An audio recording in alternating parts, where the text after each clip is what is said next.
Well, good afternoon everyone, and my thanks for taking the time to watch and listen today. Here at the podium with me is the Minister for Health and Social Care, and joining us virtually is the Minister for Education, Sport and Culture. In recent days, the number of COVID-19 cases on the island has been increasing, but with the strong uptake in our game-changing vaccination programme, over 116,000 doses administered and over 88% of those eligible having had at least their first dose, we have been able to shift our focus away from raw case numbers. This is because the protection vaccination gives us as individuals and our wider community is significant.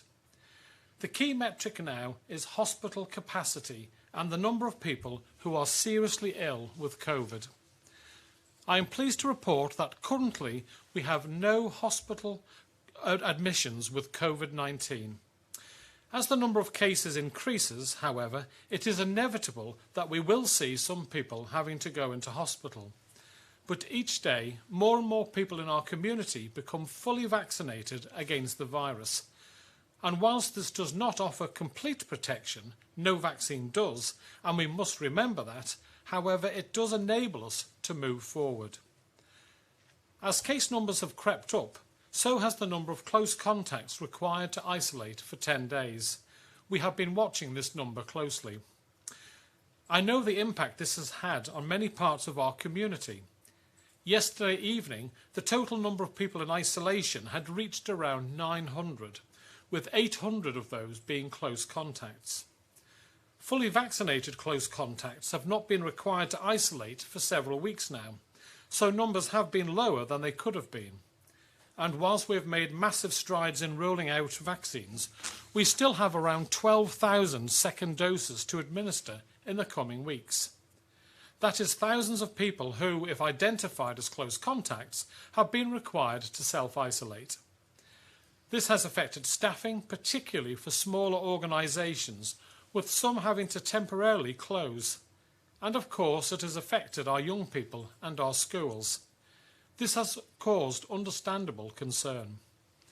Government has listened to these concerns and we have acted on them. Yesterday we announced a change in approach to isolation requirements for close contacts who are not fully vaccinated.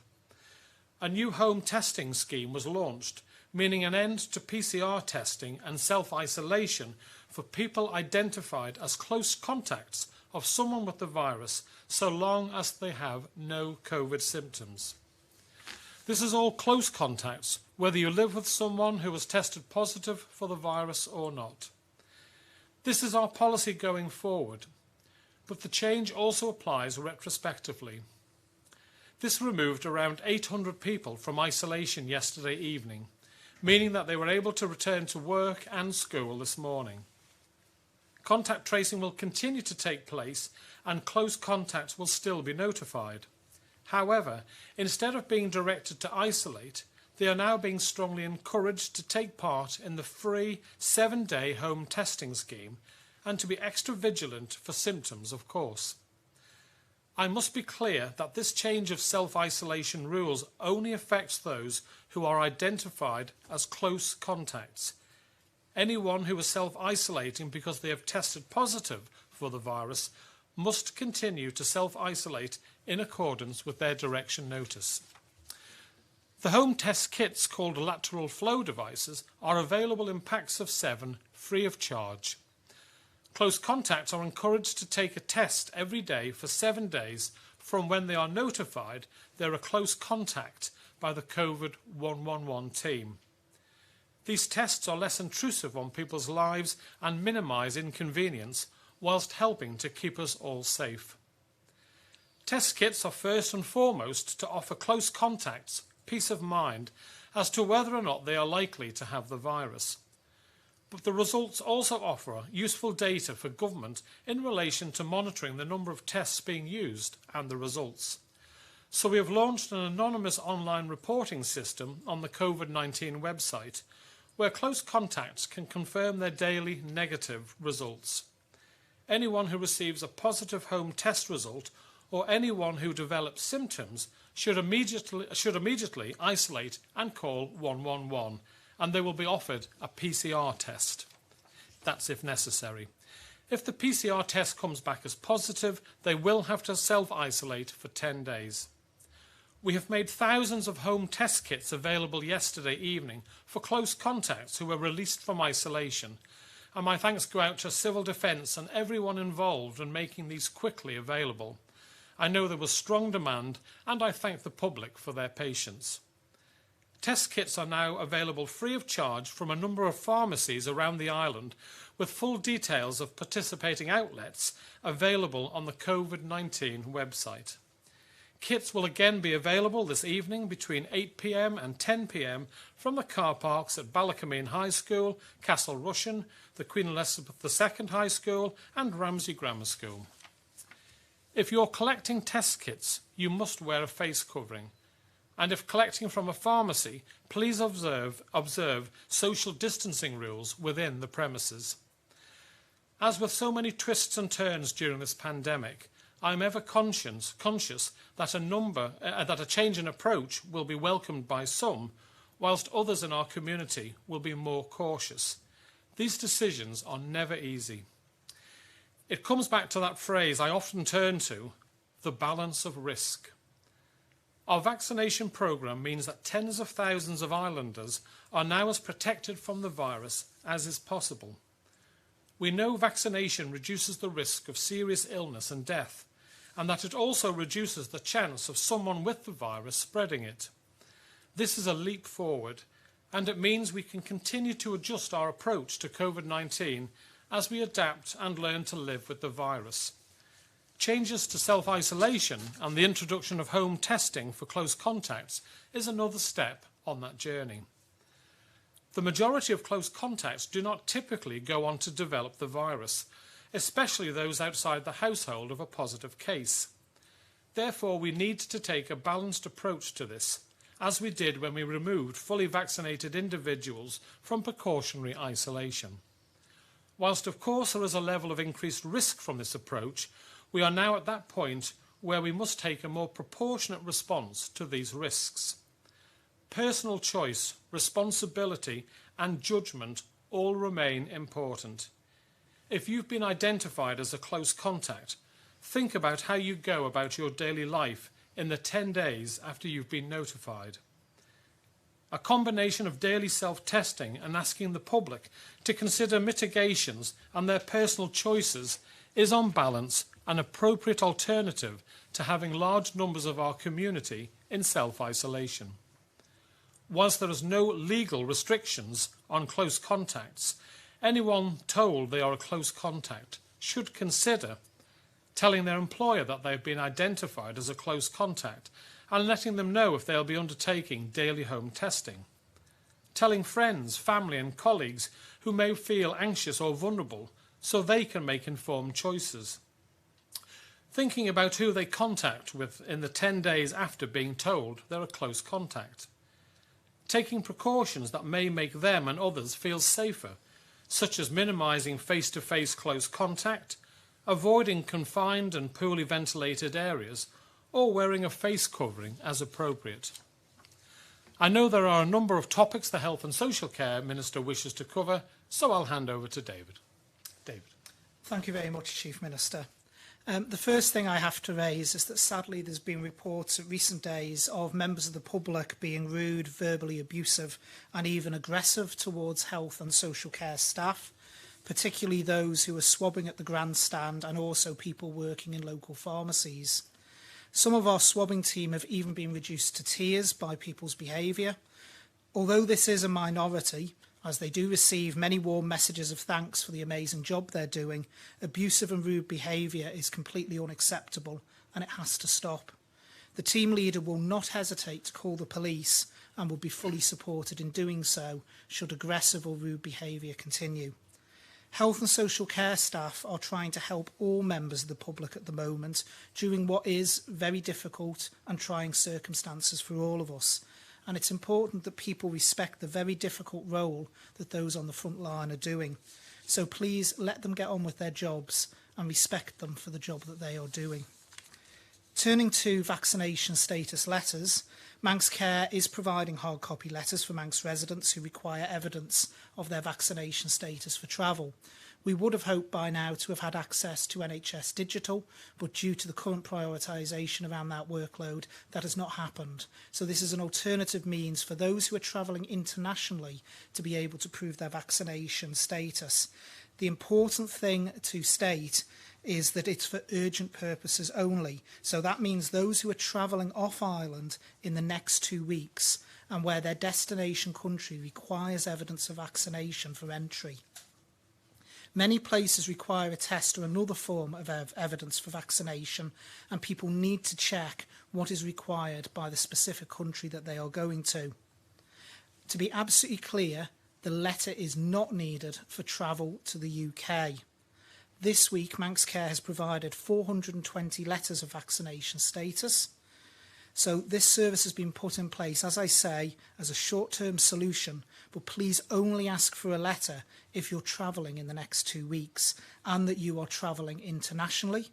Again, I'm disappointed to say we have had instances of rudeness towards staff and people making unreasonable demands and arguing with the call handlers. Again, please only ask for a letter if you are travelling internationally and you absolutely need it. You do not require a letter to travel into the UK. Also, a reminder for people to continue to attend their vaccination appointments. If people please check when their appointment is and don't try not to miss their appointment. If you can't attend your appointment due to isolating or other reasons, please let 111 know so they can rearrange things. Please also do not turn up to the vaccination hubs if you've been told to isolate, have symptoms or have returned a PCR or lateral flow test. And finally, Ramsey Cottage Hospital is the place to go for minor injuries. Earlier this week, we advised people with minor ailments and injuries to attend Ramsey Cottage Hospital Minor Injuries Unit. Basically, the unit up there does what it says on the tin. The specialists there are trained in dealing with minor injuries, and the hospital is equipped with the same standard and range of equipment for imaging as Noble's. Noble's emergency department is currently exceptionally busy at present, so medical emergencies should continue to go to Noble's as normal, but please go to Ramsey for minor injuries because also it will benefit you as a patient as your wait will be much shorter and you'll be able to be seen by the superb nurse specialists that we have up there. Thank you very much, Chief Minister. Thank you very much, David. Now, the Council of Ministers has been reviewing a number of our COVID-19 policies and exploring what measures need to be in place for the summer so we continue to flex our response to meet the circumstances we face. We have done this regularly throughout the pandemic, but it has been particularly important as we approach the dissolution of the House of Keys and the general election. Changes to regulations will go before Tynwald at its first scheduled sitting next week, and I will, of course, update you on what Tynwald agrees. Let's take some questions now, and first we have Ariane Barua from 3FM. Good afternoon, Ariane. Faster Mai. Good afternoon, Chief Minister. My first question is, how do you determine who is a close contact? What's the criteria used? Well, we have a team of investigators who will speak to the person and decide over the course of the last few days who they've been with, how long they've been with, and they make that decision themselves. But I'm sure David can give a more detailed answer. Yeah, I'm happy to come in, Chief Minister. It's a various range of things, and it's looked at on an individual basis. So, for instance, as the Chief Minister's just mentioned there, it involves looking at who people have been in contact with and how that contact's occurred. So, for instance, have they been sat down in an enclosed environment with very little ventilation? Have they spent a substantial period of time with that person, possibly talking face to face? Have they been hugging? Have they been interacting with that person? Or have they met in an wide open space and it's literally been a 2-minute conversation and move on? All of that feeds into the team who then make a judgment around whether they believe someone is a close contact based on those things. So it is done on a unique case-by-case basis, but those are the sort of things that the contact tracers are looking for. Thank you. So just to clarify, if you haven't been contacted by 111 to say that you are a close contact, then you can assume that you're not. Is that right? That is correct. That's been exactly the same throughout the pandemic period. If you haven't been contacted by 111, then you don't have to do anything. Thank you. I just have one more question, if that's okay, from a listener who has called in. She is the mother of a newborn, and she's feeling pretty terrified about leaving the house. Could you clarify the government advice on protecting the very young now that the border restrictions have eased, please? David. Yeah, I'm happy to take that as well, Chief Minister. Now, it is an exceptionally nervous time for many people out in our community, and new parents particularly, are going to feel very nervous. What I would say is the risks to young children, and particularly newborn children, with COVID is very, very low. It doesn't mean they can't contract the virus, but they are less likely to do so, mainly because of their environment. A newborn baby tends to stay with the parent. So, in fact, actually any contraction is likely to be from parents passing it down. But the risks to children, particularly of that age group, are infinitely low. So what I would say is it's natural that people will be cautious, but the risks are quite marginal. If people are concerned, then there are measures they can take. So when they go into places, think about, is it a crowded place? Is the place well ventilated? So, for instance, if you're going into a cafe, are the windows open? Is the door open? You might decide you want to sit somewhere different depending upon the ventilation in that place. So keep your, wash the hands as always. And if parents are really concerned, they themselves may wish to wear face masks out and about. Masks do actually protect those around us, and there is some limited ability to protect the wearer as well. And more and more people may decide they wish to use face masks out and about with the current outbreak, and they should be applauded for doing so if they decide to do so. Thank you very much, Ariane. Now we turn to Paul Moulton from Isle of Man Television. Good afternoon, Paul. Fast am I. Hello there. I was hoping Dr. Hewitt would be with you today. A very important day to hear from her, really, but I understand she's not there. So I'll put this question to you. Are the medical advisors to Komen 100% on board with the actions you're currently taking? Yes, they are indeed, Paul. I mean, David, you're in contact with them far more than I am. In terms of public health has been supportive, and public health has been at the Council of Ministers meetings when these decisions have been made. So Dr. Hewitt is on board? So the Director of Public Health has been involved in the decision-making process, and certainly she's not voiced to me concerns around where we're going. We have to remember everything that we do is a balance of risk, but the Director of Public Health has not opposed any of the measures that have been brought in. The medics too, though? Can we be clear about this? The medical opinion is actually split, Paul. On all decisions, I'll be perfectly honest, there is a split in the medical opinion. Some medics don't think this is the right approach. Some think that it is.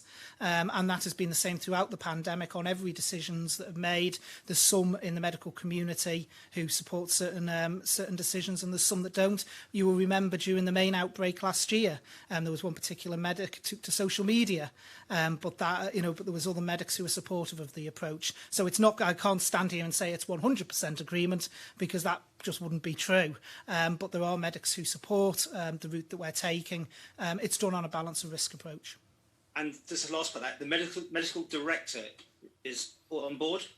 So in terms of the medical director herself, her views have been fed into the process. She does have differing views in some areas, and again I've got to be perfectly honest on that, but we have to do things in Council of Ministers. We have to come to a conclusion listening to all individuals. So we have to listen to public health, we have to listen to the wider medical opinion, we have to listen to the medical director's opinion, but we also have to consider other things, because we're not just discussing the individual health of the nation. We have to look at figures around vaccination, we have to look at the economic impact and the social impact, and also the wider impacts of mental health and everything else, and from that Council of Ministers then comes to a view. Okay, and we're obviously seeing that in the UK that the wearing of masks continues in public transport, particularly in those sort of things. The government's putting on an event for Cavendish, albeit outside, admittedly, but is this a risk that we should be taking, or should everyone should be thinking carefully about going to any big event, be it inside, outside, with or without ventilation? Well, you're quite right, Paul. We are doing this, and we are asking people to take responsibility for their own actions. So if you feel that you have a severe health risk and you're concerned about going to a large area, such whether it be the football match, which happened not long ago, you need to decide, as where I'm going, is it safe for me to go there? So we're not saying you shouldn't go, but we say you should decide for yourself whether you want to wear a face mask. It's outside, so it's not going to be in a confined area where there's a greater chance of getting infection. These have to be choices for people, and wherever you go, whether it be a small cafe where it's poorly ventilated, or if it's, as David said time and time before, are the windows open, is the door open to get good ventilation round? People have to accept responsibility for their own actions, and I believe they will on the whole. So your advice, if you went to a supermarket, would you yourself put on a mask? I suppose it would depend on the number of people in there. If I went in, it was absolutely rammed, yes, I would put on a mask. I look forward to the day when I have time to go to a supermarket, Paul. But yes, if it was absolutely crammed, I would put a mask on. If it was pretty dead, and the odd time when I do go, I try and go when it's quiet to get a few bits and bobs. Mr. Ashford? Well, if you're in a superstore where there's a large volume of people, most definitely I, from this point on, will be wearing a mask, particularly if there's not ventilation. I don't believe it's a well-ventilated area. But again, this comes down to personal choice, Paul. People have to make their own assessments. So if shops differ. Shops are like anything else, they differ. You'll have some that have very, very good ventilation, wide open spaces with not a lot of people. You'll have some that are very enclosed, and people need to make a judgment call. Personally, where it's a crowded space with very little ventilation, I personally will be using a mask. Yeah. And that takes in buses and things like that as well, I'm taking it. You'd suggest on public transport? Well, it's personal. At this moment in time, Paul, it's personal choice. If I was to go on a bus, I would wear a mask, but that's my choice.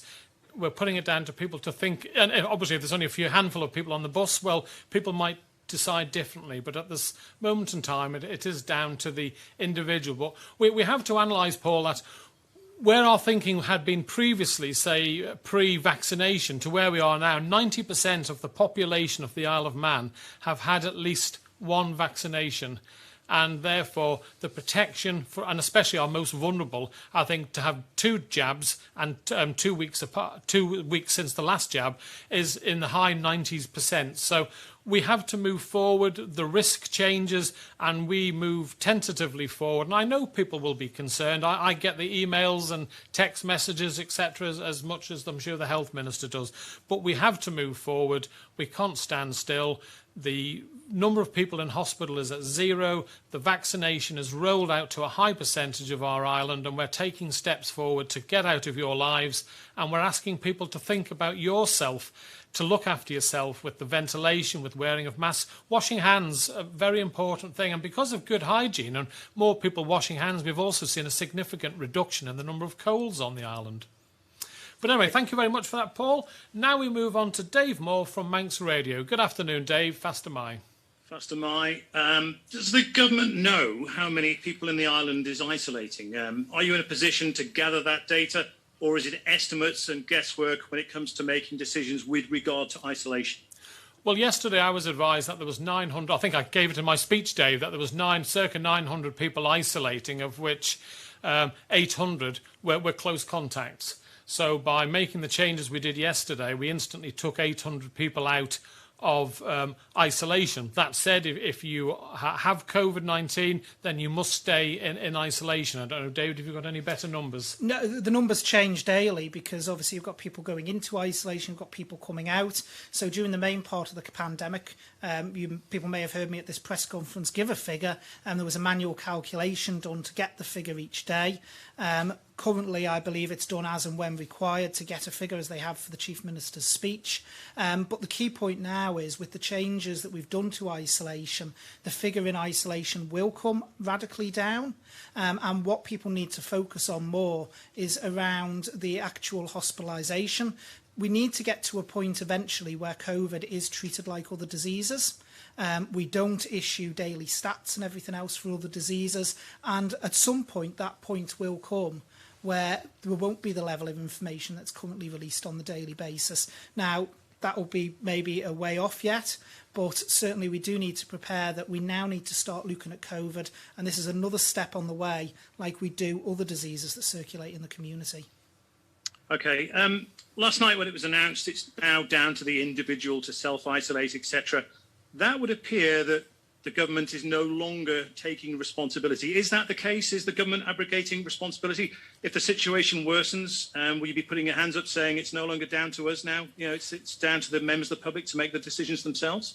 Well, it's not a case that we're not taking responsibility, Dave. We're just analysing the risk, looking at the percentage of people of the population who've been vaccinated and the impact that people having to isolate is having on the community, especially on small businesses. So if you look at the number of people who are close contacts who will go on to develop COVID, it's a fairly small number. And therefore, by handing out 7-day testing kits for those people to do every day, we feel we're moving forward by helping the community, helping businesses stay in business and helping people go about their daily life whilst trying to give as much protection as we can to the general population. I don't know, David, if you want to expand on that. Yeah, if I could, Chief Minister. Far from abrogating responsibility, we are providing lateral flow testing to allow people to continuously monitor themselves for the following week.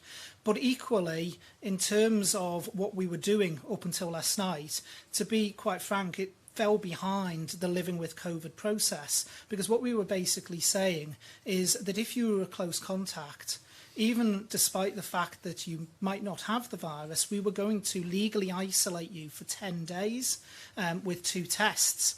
So what that actually meant is we were locking down an awful lot of people who had not infected, who were not going to go on to develop the virus, and all of the economic and socio effects that come with that. And so if we are going to start living with the virus, what we have to do is allow people to make personal choices, but also allow people to start living their lives, because that's the key thing. If you're going to live with the virus, you've got to be able to live. And from my point of view, quite frankly, that policy slightly ended up out of step. What we've done yesterday is we've brought that policy back into line with the Living with COVID strategy, and we are giving people the ability to test. An abrogation of responsibility would have been saying releasing all the close contacts and offering them no ability to be tested. We're not doing that. We are providing the LFTs so they can continue to monitor, and if they test positive, they can come forward to 111 to have that verified and then obviously be isolated away. So it's about community responsibility. So just to clarify then, what happened last night with the announcement about self-isolation, etc., that wasn't you giving in to public demand? No, absolutely not, Dave. It was a step forward in the fight against or living with COVID, where we've given the testing kits. We've got tens of thousands of these lateral flow kits now on the island, and I think we gave out 6,000 last night to people to go forward. So it's just moving forward, trying to make people's lives as easy as possible on the Isle of Man whilst we live and learn to live with COVID. Thank you very much, Dave. Now we move on to Paul Hardman from Isle of Man newspapers. Good afternoon, Paul. Fast am I. Good afternoon, Chief Minister. A recent peer-reviewed study found that 1 dose of the Pfizer vaccine offers barely any protection against the Delta variant. Now that we are knowingly importing this variant to our shores, what can you say to the significant proportion of our population who are still yet to have a second dose and now have to face this risk? And what about those who cannot be vaccinated? How are they to protect themselves once the virus gains a foothold here? Right, well, I know David will want to comment on this, and especially on the hardly any protection. Yeah, so in relation to the study I think you're referring to, Paul, about the Pfizer dose, in relation to that, that was taken when people were first dosed, and I also believe that that is in relation to symptomatic disease, presenting symptomatic disease. It's not in relation to preventing hospitalisation and death, where actually recent studies have shown that 1 dose, both of AstraZeneca and Pfizer, are still effective against preventing serious illness and death. In terms of the actual, in terms of people being in the vulnerable category, what I would say is the advice to the vulnerable is the same advice, public health advice, that is put out around other circulating diseases, which is exactly the messages we've put out now, which is around crowded spaces. Consider, do you want to be there? Is that the right environment for you? Do you wish to wear a mask while you're out and about if it gives you that extra level of safety? Cleaning hands, ensuring that hygiene is kept, and also, crucially, again, to make the point, ventilation of spaces, ensuring that you're in well-ventilated areas. So that's exactly the same as we would offer as advice for other respiratory diseases that circulate in the community that people will be equally as vulnerable to, including many of those that are vulnerable to COVID. Yeah, I think I'm glad you raised that, Paul, because I quite often get emails or messages. I even had a political colleague misinterpret data where they were quite concerned. They'd read a graph which they thought said that if you caught COVID and you'd been vaccinated, you got COVID worse than if you've been non-vaccinated. And people tend to look at data and they don't take into context what that data is telling you. And I hope the health minister's reassured you that you do have a significant level of protection after just one dose from hospitalisation and death. Yes, it may not stop you, have a lower restrictions in you catching it after just one dose, but it does give you that protection for the really key concerns we all have of having to go to hospital or, even worse, dying. Your next question, Paul. Secondly, you say we have to move forward. What is the upside to importing the virus with this mitigation strategy? At border level 2.5, family were able to visit, which eased what was arguably the most damaging impact of the border restrictions. What is the trade-off benefit of remaining at level 1? Is it simply to benefit the travel economy and facilitate tourism? And does this truly weigh up against the significant health consequences that we will face now that we have mass spread here, like long COVID, for example? Well, I think you have to look at all the data again, Paul. If you look at long COVID, the data up to 12 weeks shows that 10-12% of the population, if they catch COVID, will have long COVID. But that's only 12 weeks. People like myself who've had it for over a year are down to about 2-3% of the population. So we are moving forward as we have more of the population protected with the vaccination programme. I think I said we're now over 116,000 doses on the Isle of Man, which means nearly 90% of our population have now been protected. We know that our younger population are relatively lucky, fortunate, that if they do get COVID, it's nowhere near as severe as those of us who are above a certain age. I don't know, David, do you want to add to that? Yeah, so this is another step that we've taken on the road to normality. And we've said all along that we would take steps. And I've always been quite honest. This was always going to be the most difficult part because the borders were and are still our greatest defence. And as we released those and started trying to move back to normal, that was always going to be the most awkward part. It was going to be the bit that made people feel most vulnerable and most uncomfortable. And that is why we have again been taking it a stage at a time. But as we come to live with COVID, we have to move on. We've always said one of the measures we would use is our vaccination programme. And the Chief Minister's laid out quite clearly there about the vaccination programme. We've got 88% of the population that's had one dose. 72% of the adult population has now completed the vaccination programme. And in fact, if you look at the vulnerable, so that's those over 50 and those who are clinically vulnerable and in care homes, etc., 93% of our vulnerable population came forward for a vaccination.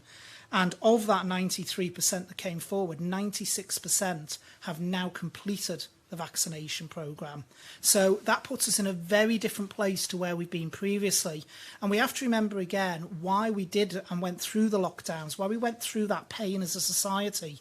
What we were doing was we were protecting the NHS to try and prevent it becoming overwhelmed.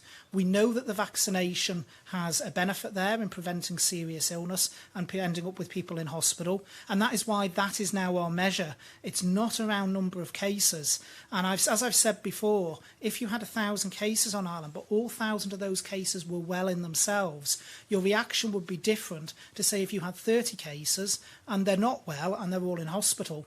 So it's not around the numbers anymore. And it is sometimes hard, particularly since one of the driving forces and attentions over this pandemic has been on case numbers. And it's hard for me as well, I've said that before, to switch that mindset. We've now got to start thinking of this as we do with other diseases. And it's the outcome that matters. Thank you very much, Paul. Now we move on to Sam Turton from Jeff. Good afternoon, Sam. Nice to see you back in your chair. Thanks to my Chief Minister. I'm glad Minister Ashford talked about vulnerable people, because this morning we've had a selection of emails in from, amongst other people, Tara, Fiona and Victoria, who have all touched on the same subject, that there are vulnerable children on this island who have not been able to get vaccinated. And they're concerned about not only their children being in school, but what happens over the summer if they can't go out and play with their friends, and also what happens next September when the schools go back. What are we doing to protect vulnerable children? And just as a further point to that, they've said that the British Medical Association has warned the UK government their plans are currently irresponsible. If we're following a similar vein of things, are we not irresponsible in ourselves of doing this when we have these children who are not yet protected? Right, well, I think I'll ask David to do an element of that, and then if we could hand over to Alex, the Education Minister. Yeah, if I could take it from the health angle before we pass over to Alex. In relation to children, even those children that would be classed as vulnerable, so with underlying health conditions, there's been various studies done around the world. There's been a very big study done in the US where they've had large numbers of children that have actually contracted COVID, so it's a very good population size to do it across. And even with the vulnerable category, the risk to children is exceptionally low. So should they catch COVID, it is much, much lower than adults, and in fact is in line with many other respiratory diseases that circulate. So it is natural, again, as I said at the start when we mentioned about the young baby and the new mother, for parents to be concerned. It's natural for parents to be concerned about their children, about the risks to them. But to emphasise again, the risk even to those in the vulnerable category of children is very low. As I've laid out before, exactly the same as we would advise for those with vulnerable children in any other respiratory disease outbreak. The same applies about ventilated spaces. And the unfortunate thing is COVID isn't going to go away. It is likely to be circulating in some form forever. And I think, we've got to start moving forward with living with it. And that is going to be nerve-wracking for those who are vulnerable. But we have the public health advice there about ventilated spaces, about mask wearing, about doing what people themselves feel is safe at this time. But equally, the risk to children, I've got to emphasise again, is still by the studies that are coming out exceptionally low, even if they do have underlying health conditions and they do fall into the vulnerable category. And I'll hand over to Alex. Thank you very much. I mean, to put it into perspective, I think, as the Health Minister said, it is very important to remember that even those children with underlying conditions such as asthma, cystic fibrosis, coronary abnormalities are at very, very small risk of actually getting seriously unwell or ending up in hospital. I think it's also very important for parents to talk to their health professionals about their own child's condition, because at the start of the pandemic we were worried about children who might have moderate to severe asthma, but now we know far more about the effect of COVID on children, and that's at risk, and that concern has receded. So what I'd be saying to any parents is, if you have a child who's got some particular medical conditions, please have a chat with your hospital specialist, get their advice in terms of the right way of dealing with that risk. In terms of schools, we are making them as safe as possible, and we're particularly emphasising the fact that if your child is unwell for whatever reason, whether that be COVID-like symptoms or diarrheal illnesses or just a common cold, please don't send them to school. Please make sure that they're well enough before they go in there, because by protecting yourself and protecting your family, you will also protect the whole community. Thank you, Chief Minister. Okay, Sam. Thank you. And secondly, in terms of the lateral flow tests, we've heard, Manx Care and the government themselves have said today about the number of calls being made as affecting call lines across the whole of government. In terms of that, there's also an issue here where testing is now appearing to take longer. I've spoken to an MHK, they said one of their constituents was told to be a 4-day wait after a lateral flow test come back positive. They've then rang up and said, I need a PCR test, and they've been told they can carry on with their daily lives until they have a PCR test. Is this system essentially setting up to fail here? Well, I certainly hope not. I know they've been inundated at this moment in time, Sam, with phone calls. I think they had 1,600 over the weekend or whatever. But David, I know you've been looking into this. Yes, yeah. So in relation to 111, there was particularly pinch point pressures over the last few days because of the numbers of people. Because let's not forget, 111 has to book all the testing as well. That will now be relieved by what we've done with close contacts, because they do not have to book all those close contacts for PCR testing. But also, having spoken to the head of 111 this morning, they are in the process of changing their procedures. So, for instance, I had a constituent who's been waiting several days. They had their test booked today, and the system seems to be speeding up again. In terms of lateral flow testing, there is no legal requirement for anyone to isolate off a positive lateral flow. But personally, I would suggest, but this is only myself, I'm not a clinician, personally, if it was me, I would isolate until I'd had the PCR test. But just in terms of that, if this is also going to be affecting people returning to the island, is this not going to prevent people from being able to travel until they've been double vaccinated? Because if they're expecting to get a test within 48 hours and they're looking at 72 hours to 4 days. Well, no, I've just laid out the fact that 111 has changed its procedures that should actually speed the testing process up. So just as we saw in January, if you remember, Sam, if we go back to the January outbreak, we saw a peak. And 111 was absolutely inundated for several days, and people did have to bear with us. The same has happened again, but the pressure is now starting to relieve. And by doing all the changes we've done with the close contacts, it also releases pressure on that service, because previously what 111 would have done is they would have had to book in all of the close contacts for a day one test, and they would have had to book them all in for their final test as well on day 9 for their isolation. They will not have to do that now, so that releases testing capacity, it releases capacity for 111 to deal with other queries, and that's what we're starting to see today.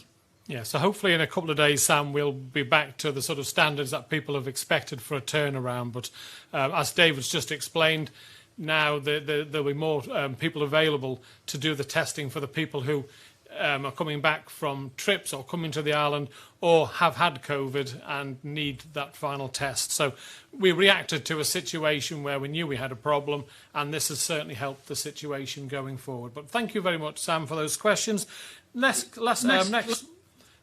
but not least, Alex Bell from BBC Isle of Man. Good afternoon, Alex. Fast am I.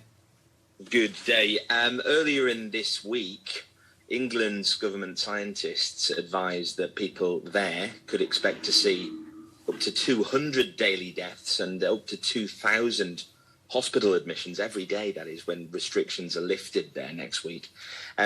Extrapolate those figures down to our population size, you do round out at about 1 to 2 deaths a week and more than a dozen new hospital admissions each week too.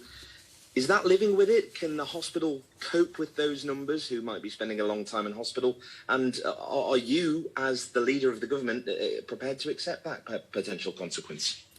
Well, that's UK figures. That's not what we've been led to believe. We have 200-300 cases on the Isle of Man at the moment in time, Alex, and we have no one in hospital, no one seriously ill. But I'm sure David, who will have analysed that data, will be able to give a more detailed informative comment on it. Yeah, Alex, that when you say scientists, you're referring to one particular piece of modelling that was done for the UK. Now, that modelling is not entirely accepted by everyone. In fact, there are people out there, such as, for instance, Professor John Bell, who advises the government, who doesn't agree with that modelling that has come forward. And in fact, the real-world data isn't actually at the moment showing that in the UK. So, for instance, if the most recent set of data from the UK, the complete set of data is the 13th of July, so what's that, 48 hours ago, where there's 694,298 active cases. Of those, 3,615 are in hospital, so that's 0.52% of active cases. There's 522 requiring ventilators, and that's 0.08% of active cases. And the daily deaths as a percentage of active cases is 0.01. Now, that is the lowest these figures have been in the whole pandemic period. And as the UK vaccine rollout has gone along, you can actually plot it on a graph and see how it's fallen away. And that compares to, say, 7 months ago on the 13th of January, where the UK had 1.7 million active cases, and they had 37,000 people, well, nearly 37,500 people in hospital and over 3,500 people on ventilators. So the picture is very different. And also, when numbers like that are quoted, it can sound very scary to us as a population of an island of 85,000. But we have to put it into context. Those are numbers in the UK against a population of roughly around about 68.1 million. So, in fact, actually, the numbers in the UK currently, although we keep getting media headlines around hospitalisations are doubling, they're doubling from a very, very low level, a much lower level than they've been at other peaks. And even although the UK case numbers are going up, hospital admissions and the death rate is not keeping pace with that. But we do have to be honest as an island. As we come to live with COVID, there will be hospitalisations, as the Chief Minister said in his speech. It would be remiss to say we're going to not have any more hospitalisations. There will be people in hospital. And as with other diseases, unfortunately, from time to time, tragically, there may be a death here and there. And we have to acknowledge that as an island. But as we move forward, we have taken cautious steps. We haven't exactly mirrored the UK. We have put different measures in place. And I actually think that at the moment, the data that's driving it is right. We're not saying it's a one-way street. We keep an eye on the hospitalisation figure, and that is now our measure. If we saw issues with the hospital and with hospitalisation, then we would have to consider what we did in response to that.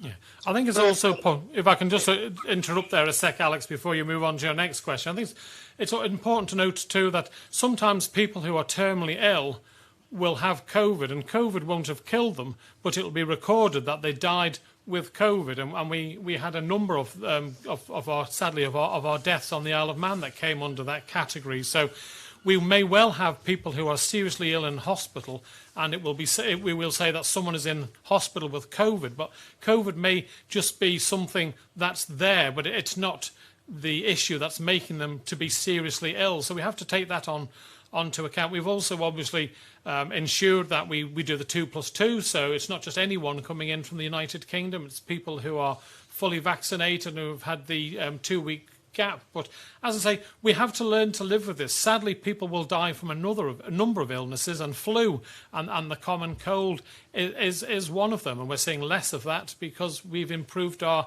hand hygiene, for example. But these events will be out there, and sadly we're seeing all sorts of reports coming out, and there's an element of scaremongering and sensationalisation of some of these reports, and some of them are very factually correct, and we're more than happy to give a comment on what is being put out there and try and put it in a balance for the island.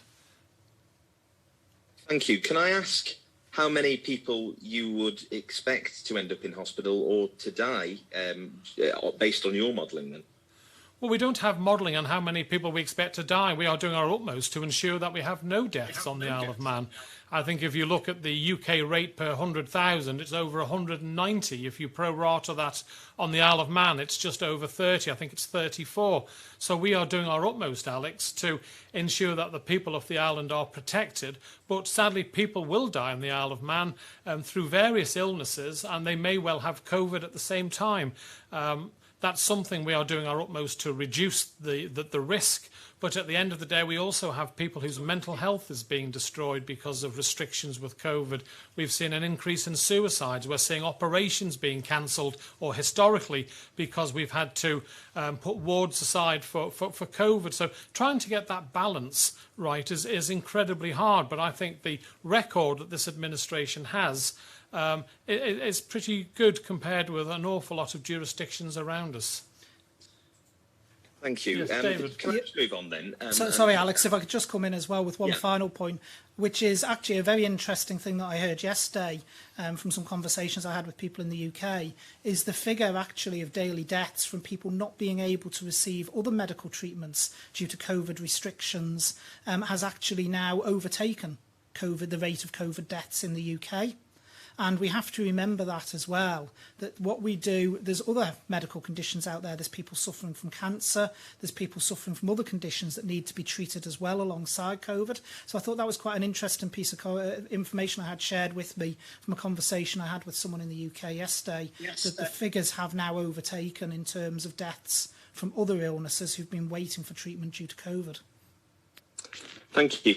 Just to round it off then, I suppose, that there have been some suggestions, increasingly on social media, you might have guessed, suggestions from perhaps the more, how should I put it, tinfoil helmeted among us, that the bottlenecking at the A&E this week was caused by people having side effects, severe side effects from COVID vaccines. Are you able to provide any figures on people who've presented at A&E with vaccine injuries? And indeed, what would you say to people who still haven't taken up a vaccine offer? David, can I take that, Chief Minister? So I'm happy to answer that one, Alex. It's not true whatsoever. I'm afraid that's something that someone has literally just made up and shoved out on the internet. Absolutely flabbergasted by that one. It's not true whatsoever. In terms of people presenting with issues around the vaccine, it's been literally a handful throughout the entire vaccination period that have presented. And in some of those cases, it's not turned out to be anything to do with the vaccine. So it is not true whatsoever. And what I would say is the vaccine offers the best protection we have as a society of getting out of this. We've already quoted the figures where 89%, basically 88 going on 89% of the adult population have had at least one dose. There is 72% of the adult population that now have had second dose. I would urge people to look at the actual real-world figures. Look at what's happening in the UK. Go online, plot out on a graph compared to their cases, their death rate, their hospitalisation rate, and plot it against the take-up of vaccine. And as the vaccine take-up goes down, the other lines the other lines go down. And I would say to people, it's not just about protecting yourself. By getting vaccinated, you are also helping to protect us as a community. So I would urge anyone who is eligible for a vaccine to come forward. As I've always said, it is personal choice. I would never try and force someone to have a vaccine. From my point of view, it is personal choice. People need to make their own decisions. But I certainly, as Minister for Health and Social Care, would urge people to come forward and be vaccinated. Thank you very much, Alex. And it's always good to hear from the comedy side of Facebook sometimes. And I think we have to realise that an awful lot of what appears on Facebook just isn't true. And I would urge people to just check for themselves. Most people have a laugh at some of the comments on Facebook, but to think that the hospital's swamped with people who have had bad reactions, just isn't true in any way, shape or form. But I suppose never let truth get in the good way of a story. But anyway, thank you all very much for your questions today. That's all for today, but I'm sure you'll all join with me in wishing Cav all the very best, and we genuinely hope that he can win another stage and set a world record. He's a fantastic ambassador for the Isle of Man, a credit to the Isle of Man, and I wish him well. And if you have time to come down to the screen at the Villa Marina, it'll be showing from 2 o'clock on Sunday, and I think it'll be a fantastic event. So thank you all very much. Have a great weekend. Bye-bye.